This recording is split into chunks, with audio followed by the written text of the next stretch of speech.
प्राचीन काल में सत्यव्रत नाम के एक राजा राज करते थे। वह प्रतिदिन पूजा पाठ किया करते थे। उनके पास किसी भी चीज की कमी नहीं थी।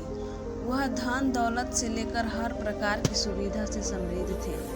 हालांकि इसके बावजूद भी राजा की एक अभिलाषा थी जिसे वह पूर्ण की चाह रखते थे। दरअसल राजा सत्यव्रत को किसी प्रकार से स्वर्गलोक जाने की इच्छा थी।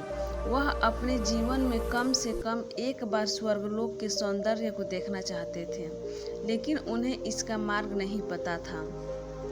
इधर दूसरी तरफ ऋषि विश्वामित्र अपनी तपस्या के लिए घर से बाहर निकले। चलते चलते वह अपनी कुटिया से काफी आगे चले गए थे।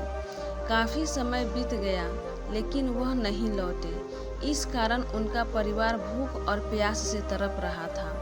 राजा सत्यव्रत को जब यह पता चला तो उन्होंने ऋषि विश्वामित्र के परिवार के पालन पोषण की जिम्मेदारी ली।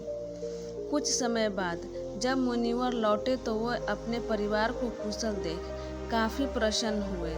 उन्होंने पूछा कि उनकी अनुपस्थिति में किसने उनकी देखभाल की। इस पर ऋषि के परिवार वालों ने बताया कि राजा ने उनके पालन पोषण की जिम्मेदारी उठाई थी। यह सुनकर ऋषि विश्वामित्र तुरंत राजमहल पहुंचे और राजा से मुलाकात की। वहां पहुंचकर उन्होंने सबसे पहले महाराज को धन्यवाद कहा। इस पर राजा ने ऋषि अपनी इच्छा पूर्ण होने का आशीर्वाद मांगा। राजा की बात सुनकर ऋषि विश्वामित्र ने कहा, बोलिए महाराज, आपको क्या वरदान चाहिए। तब महाराज ने कहा, हे मुनि, मुझे एक बार स्वर्गलोक के दर्शन करने हैं। कृपया करके मुझे वहां जाने का वरदान दें। राजा की प्रार्थना सुनकर ऋषि विश्वामित्र ने एक ऐसा रास्ता बनाया जो स्वर्गलोक की ओर जाता था। यह देख राजा सत्यव्रत बहुत खुश हुए। वह तुरंत उस रास्ते पर चल पड़े और स्वर्गलोक पहुंच गए। यहाँ पहुँचते ही इंद्रदेव ने उन्हें नीचे धक्का दे दिया, जिसके कारण वो सीधे धरती पर जा गिरे। राजा ने सत्यव्रत से तुरंत सारी घटना ऋषि विश्वामित्र से बताई। राजा की बात सुनकर ऋषि विश्वामित्र गुस्से से आग बबूला हो उठे। उन्होंने तुरंत सभी देवताओं से इस बारे में बात की और इस समस्या का हल निकाला, जिसके बाद राजा के लिए एक नया स्वर्गलोक बनाया गया। नए स्वर्गलोक को पृथ्वी और देवताओं के स्वर्गलोक के बीचों बीच स्थापित किया गया था, ताकि किसी को परेशानी न हो। नए स्वर्गलोक से राजा सत्यव्रत तो बहुत खुश हुए, लेकिन विश्वामित्र को एक चिंता लगातार सता रही थी। उन्हें डर था कि नया स्वर्गलोक कहीं जोरदार हवा के कारण गिर न पड़े।